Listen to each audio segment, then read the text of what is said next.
The Deep Space Observatory on Titan's northern ridge had been silent for 11 years. Not broken, silent. Dr. Marcus Webb had chosen it for that exact reason. No radio chatter, no bureaucratic check-ins, just the cold arithmetic of the cosmos feeding into his instruments one photon at a time.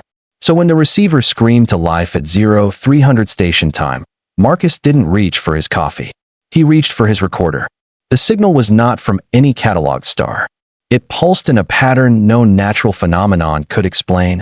Prime numbers, ascending, then something else. Something that felt less like math and more like intention. Earth Command responded in 4 hours. Colonel James Holt's face filled the screen, jaw tight, eyes reading something off camera. Webb, we're seeing it too. Every deep array we have is locked onto the same source. It's moving. A pause. Toward us. At 0.6 light. Marcus ran the numbers himself. At that velocity, whatever it was would reach the outer solar system in 41 days. He pulled up the spectral data and felt his stomach drop. The object, if object was even the right word, was roughly the size of Jupiter's moon Europa, but it radiated no heat, reflected no light. It simply displaced space around it, like a bruise on the fabric of reality. It's not a ship, Marcus transmitted back. It's not a weapon either.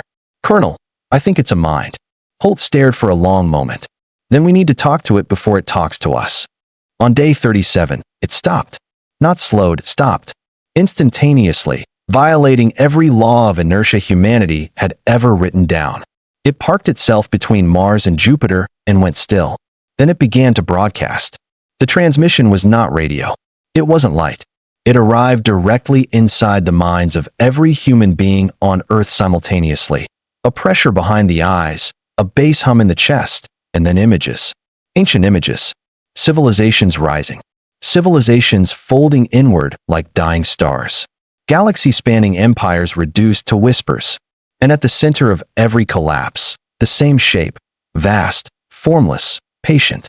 Something that waited at the edge of existence and fed on the silence that followed extinction. The Sentinel was not the predator. The Sentinel was the warning. World governments fractured within hours.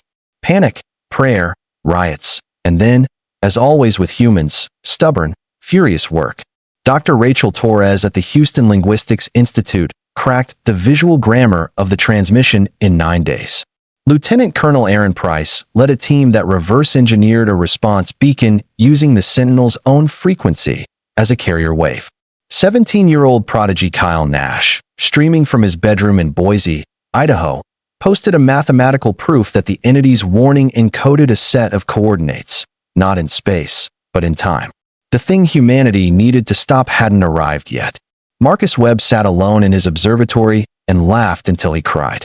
Every other civilization in those ancient images had seen the Sentinel and done one of two things: worshipped it or run from it. None of them had argued back. When humanity's response beacon fired, the Sentinel paused its transmission for exactly 6 seconds. Then it did something no recorded data suggested it had ever done before.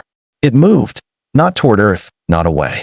It repositioned itself between the solar system and the dark coordinates in the stars ahead, spreading something vast and invisible across the sky like a shield.